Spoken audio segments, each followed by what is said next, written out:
Welcome back to another bright, sunshiny day on the Arizona High Desert Homestead. Hey guys, I want to give a warning on this video. I tried to mix some of the real world and real-time effort and frustrations on the homestead, so it is a little bit longer and a little bit more technical. Feel free to jump around and enjoy. And we've got a project ahead of us as always. We've got some Home Depot items here, some plumbing and some PEX pipe. And the goal is to get this big old water tank that we saw installed on the last video in the trench here. We're going to pipe in to that 2-inch, run it underneath and up into the water pump, and hopefully get the RV pump sucking straight out of the 1100 gallon tank here. So let's see what we got here. It took so long to figure out what to get, so hopefully I've got everything right. So this is the 2-inch. It's a reducer down to like 1 1/4. There wasn't anything that just went straight to a 2-to-1, so I had to do a few of them. And this should screw in there. So this is a 1-inch to 1-inch, and I had to do a lot of research, and there wasn't really any simple way to figure out what all these meant, all these little codes to make sure the fittings would fit together. But what I found out was MNPT. That's a male pipe thread. I don't really know what the N means, to be honest with you. Does it say on here? There's nothing even on the bag that says like what it is. They just always use these codes, and it's just up to you. Maybe you're a plumber, maybe you're not. But that's an MNPT fitting. These are barbs, and there's some that are meant for a different style clamp, so you got to be careful with that. This is a reducing elbow from 3/4 to 1/2. So what I've got coming out of that is 1 inch, and it's going to go to an elbow and convert down to 3/4, and then be inside where everything is piped as 1/2 inch. So I got a definite, and like I said, there wasn't like a 2-inch to 1-inch reducer, which would have made this whole thing easier. So I'd use 3 different things to go from the 2-inch to the 1-inch. I had to get 2 5-foot long 1-inch pieces, and I got a 10-foot long 3/4 inch. And then in the RV is already some 1/2 inch, enough of what I should use, I think so. But I've already talked for longer than I thought the whole project would take. Not really, but let's get to it, and we'll see what I can get worked out here. I'm going to keep some conversation here, water related. This has been a huge issue just in the last 6 months that we've been here. Our RV only has a 40-gallon fresh water tank, so it didn't matter how much water I had on the property. No matter if people were showering and doing dishes, I would have to transfer the water 40 gallons at a time into the RV. So I only had to make a trip to town every 2 weeks for the water tank. But even if I had 275 gallons of water on site, I would have to spend every other day getting the pump out, attaching it to the RV, especially in the cold weather, and making sure that I had fresh water in the RV tank ready to go for the kids and my wife and myself for any water use inside the RV. And the 40 gallons was going pretty fast, depending on the usage that we were doing. In the past, we've been able to boondock and stretch it for 3 or 4 days, but that's when we were prepared with like meals and coming from a campground, and we were used to just a few days at a time without water hookups. But here on the homestead, it's a much different story, where we're just trying to live life as normally as we can. We're doing dishes, we're taking all the showers, we're doing all the things, and we just can't sustain that water usage and that time effort. Everything that I spend time doing takes away from some of the other projects I would like to do. So this is going to be a huge help in getting that daily or bi-daily chore down to a minimum. With the RV being able to suck right out of this 1100 gallon tank instead of 40 gallons at a time, I'm eliminating not only physical effort, but also a lot of mental effort. I would have to think about the next day if I had to work a long shift or was going to be out of town, that I would have to have everything set up the night before and guess how much water they had left, if it was going to be enough to get them through the next 8 hours to 10 hours. And now I don't have to think about that. I've got a lot of peace of mind with this setup, that I can leave the house and I know my wife and kids are well taken care of.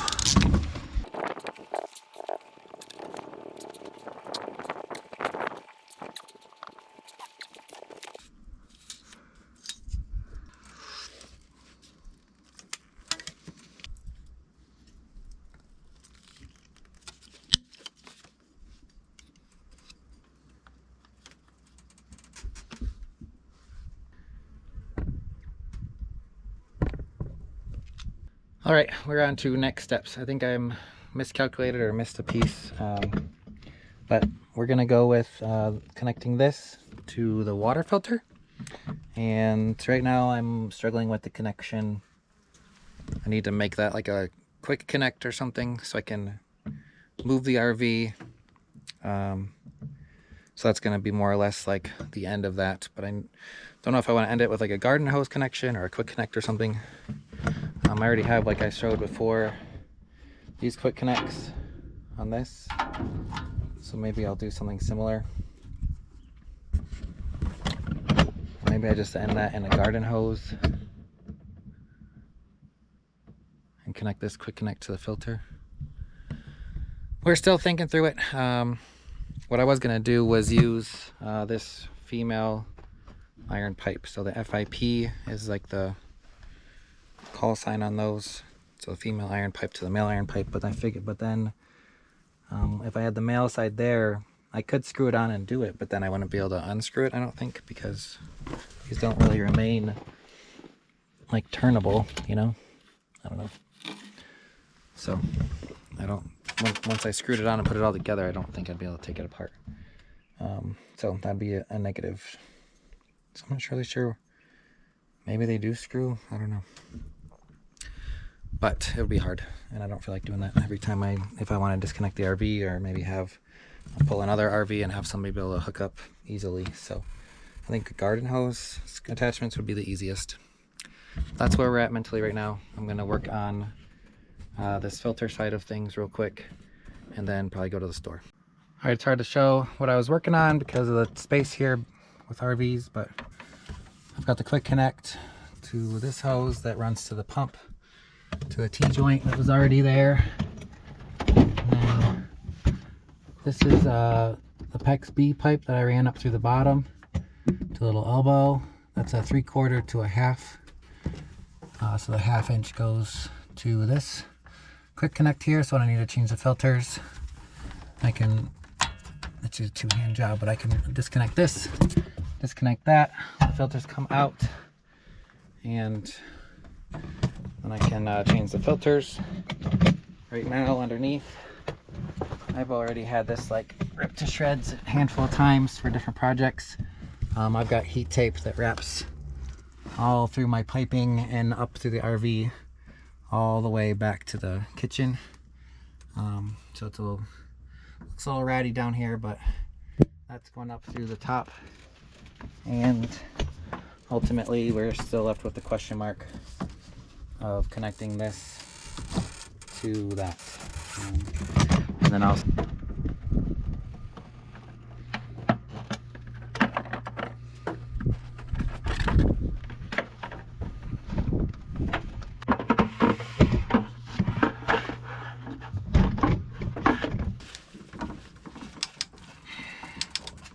found out the 3/4 inch tube fits perfectly inside the 1 inch tube.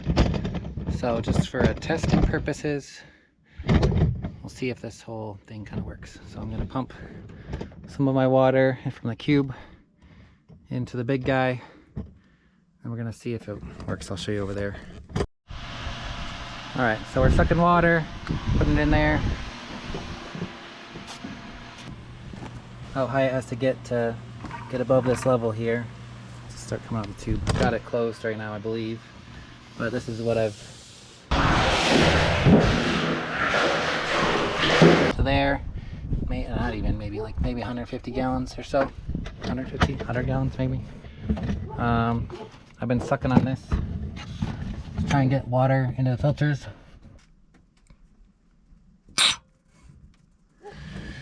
But I don't know, I've done what I can.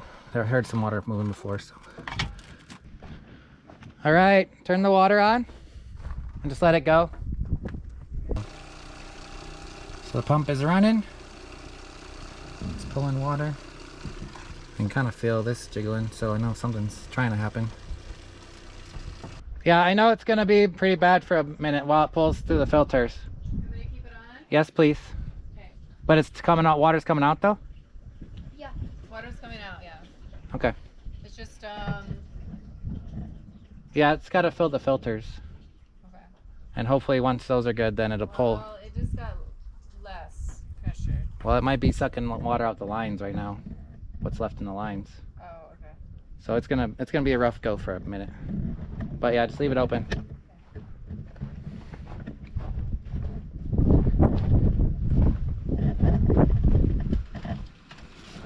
I don't know if the filters, I don't know if the pump is gonna be strong enough to pull good pressure through these filters. Some of the comments, but kind of what do we do with our wastewater? While I'm working on this, we'll talk about that. So my gray water goes out. There's a video, one of the first videos we built this trench, and so our gray water goes there. That's in RV terms. Gray water is. Oh, I'm out of breath. So in RV terms, gray water is what comes out of your sink and your shower. We use pretty mild soaps and not very many harsh chemicals or dyes, so I don't really feel too bad about dumping it in the ground. And that goes down into this trench area here. Black water, on the other hand, that's a separate pull handle. It doesn't go into the ground. We have a portable tank.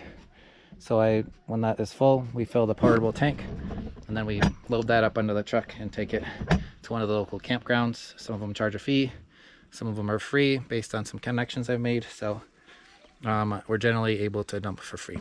And our black tank lasts about a week, so we're only making that trip about every 7 days. Ooh, so we got nothing right now. No water coming out yet. Hopefully it's sucking out through the filters, but I don't know. I'm gonna have to get a stronger pump in there or something. I'm not sure. Connect the filter. I wasn't able to get enough suction to get water through there, so I just connected the quick connects together, and I think the water should work inside, and then we'll work on trying to figure out the filter situation. Okay. We got water. Well, you did it? Good job. Camera shot.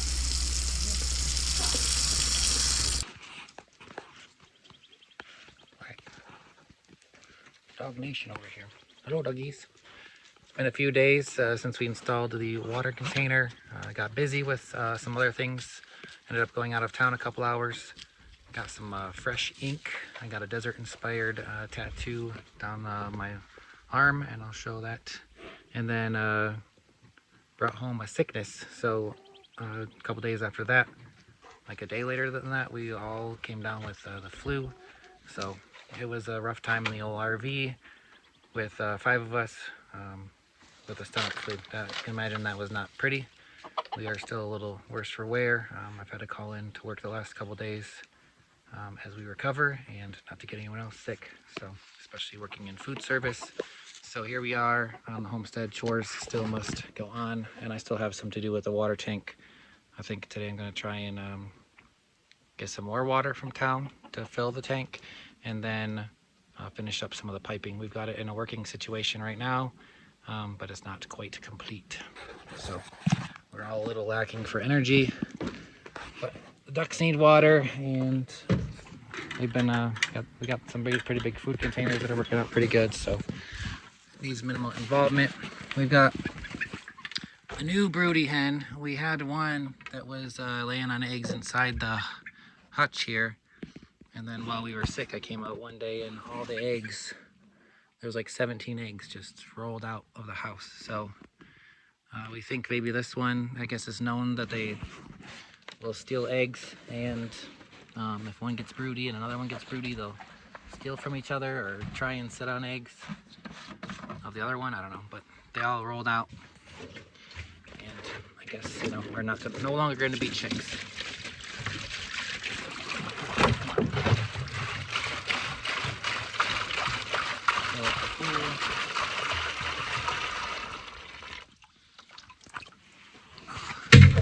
I usually do more, but I'm a little too weak for the full 7 gallons. I think I'm gonna put a cube kind of like right here on the trailer, and then we'll be able to get water there into the chickens. It's like a hose system we'll work on. That's gonna be in the future. What you doing? You peeping on some eggs?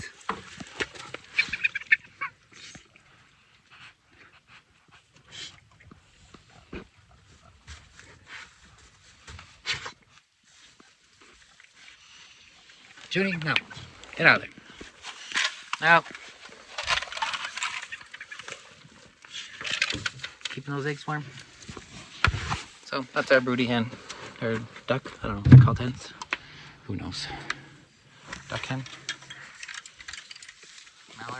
Mallard and duck. I still got my bad head from laying in bed for 24 hours straight. Chickens are doing good. They got food. Good. Flies seem to be a thing that they're growing. I thought the ducks were going to help keep the flies down, but it looks like they're attracting more than they're eating. And now we'll get to the water project. So they're using water on the inside. I think Tiffany's getting some lunch ready. But the pump's working back there, but you can hear it's pretty loud. It's shaking around the pipes a lot, kind of in a constant rattle. I don't know if it's like just working too hard with the filter hooked up to it, sucking all that water through. But we are getting really good pressure out, and showers are actually even a little more comfortable because the water pump from the RV would go like, it'd kind of like go back and forth like wow, wow. So you're getting like this like unsteady stream of like water. But it's pretty steady now. So if I can fix the rattling problem, I think we'll be all right. But right now the project is just continuing down here. Surprisingly, this is not leaked at all, which is just the 3/4 shoved into the inch piping without any sort of connections. So I was kind of surprised that that stayed sturdy, but we're gonna keep those, get those a little more professional. So I got elbow here and an elbow here. I had to make another little emergency. I had to make another emergency run to the store, which was the close store, which is a little more pricey, but it was just a few pieces. So I'm going to run the elbow there, run this pipe over, and then another elbow down. So I've got these Home Depot buckets, and Jamie, the guy that helped me dig the hole with his tractor, mentioned putting buckets at my connection point so that when I rebury all this pipe, I'll have easy access to the fittings and any hoses. I'll be able to check for leaks and make any adjustments as needed. So it's well, I've got the buckets in place here for the final product. And I'm also realizing I kind of skipped forward a little bit and I missed the part where I got the filter working. What I ended up having to do was disassemble the filter canisters and kind of prime them. I filled them all with water, screwed them back on, and once that was done, water started flowing through the pump freely, and everything is working as planned. And if you've made it this far in the video, you've realized I am by no means a plumber. I'm just hoping this whole system can be leak-free and do what I need it to do. I found these tools in a pinch when I was doing some emergency repairs on my RV, and so far they are getting the job done.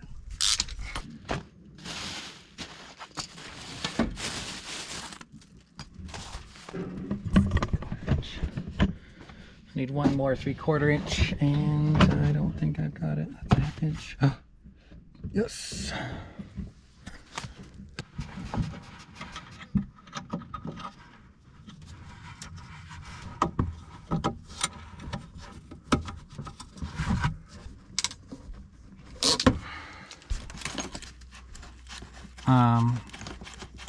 Yeah, but we can find something else, I guess. Yeah, we'll find something else to replace it though. Yeah. All those reducers down from 2 inches. Pipe goes to here. That's all 1 inch. So I went from 1 inch to 3/4 inch reducer. And then across and up through these elbows here, so we're a little cleaner. And then that's the swivel. So I can just take this off when I need to. I'll see if I need to tighten it up and just do it with wrenches. And that goes up through the RV. And it comes out on the other side of this filter here. So there's the hole right there. Comes up to the filter. And the filter makes it come out and through the pump. Switch it back to this water. Alright, let's see if we can get some water out of here.